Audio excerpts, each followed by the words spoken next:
Լուր մարդասպան, հենց այսպես են Եվրոպայում անվանում օդերթաբանության պատմության ընթացքում հին աշխարհում երբևէ գրանցված աննախադեպ շոկը։ Արևիկի զիջ ճառագայթների ներքո Եվրոպան ուղղակի եռում է։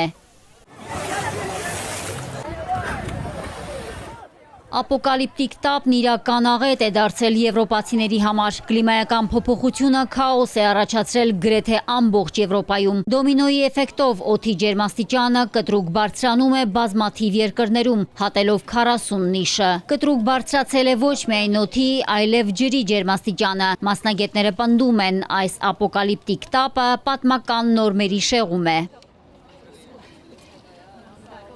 Եվրոպան պատուհասած անոմալ շոկն ուղղակի սպառնալիք է կյանքի ու առողջության համար։ Միայն Ֆրանսիայում մի քանի օրվա ընթացքում մահացել է ավելի քան 1000 մարդ։ Սգո-ծառայություններում մարմինները պահելու համար այլևս տեղ չկա։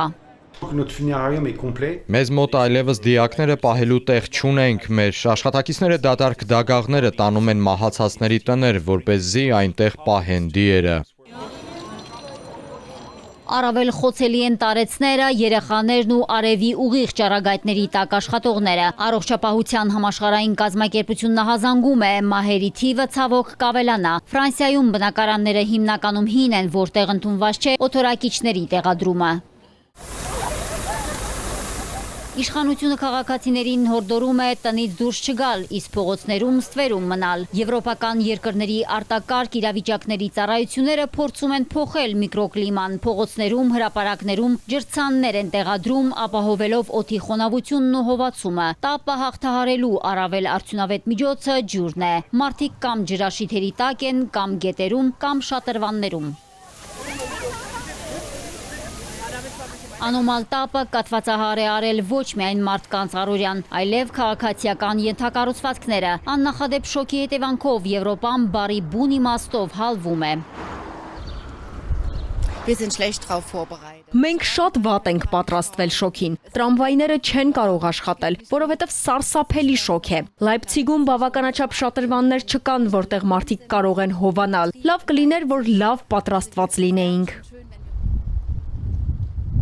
Ես տարեց սերնդից եմ։ Իմ մանկությունից հիշում եմ շոկ համառները, իսկ հիմա մեր օրգանիզմը պարզապես չի կարողանում հարմարվել այս եղանակին։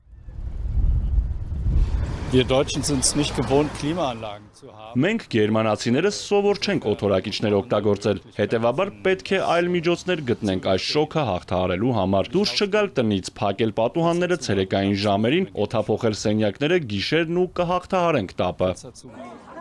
Հեղձուցիչ շոկը մարդկանց ստիպել է մտածել օդորակիչների մասին։ Հովացնող սարքի համար խանութներում քաոս է առաջացել։ Աննախադեպ տապին չեն դիմանում նաև մրգերն ու շոկոլադի սալիկները։ Դեֆորմացվում ու հալվում են անվադողերը, խափանվում են լուսացույցները։ Օդի ջերմաստիճանի ռեկորդ է սահմանվել նաև Եվրոպայի հյուսիսում։ Դանիայում 37 աստիճան տաքությունը հակասական զգացողություններ է առաջացրել։ Կարծում եմ շոկը սկանդինավյան երկրների բնակիչների սրտով է, սակայն կլիմայի փոփոխությունը մտահոգում է։ Հասկանում ես, որ ապագայում այն ավելի հաճախակի կդառնա։ Սա նորմալ երևույթ չէ։ Սա լավ չէ։ Առողջապահության համաշխարհային կազմակերպությունը զգուշացնում է, ներկայիս ջերմային ալիքը կարող է լինել վերջին տարիների ամենավտանգավորներից մեկը։ Հավանական է նաև, որ եղանակային նման էքստրեմալ երևույթները հաճախադեպ դառնան։ ԱՀԿ-ի գնահատմամբ Եվրոպան ներկայումս աշխարհի ամենաարագ տաքացող մայրցամաքն է։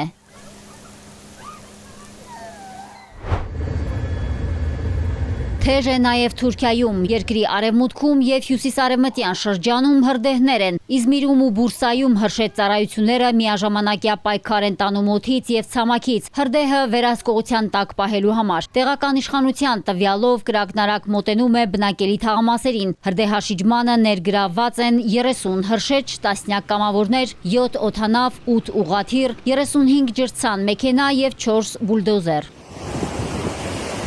Մարիկ Օստանյան, Էպիկենտրոն։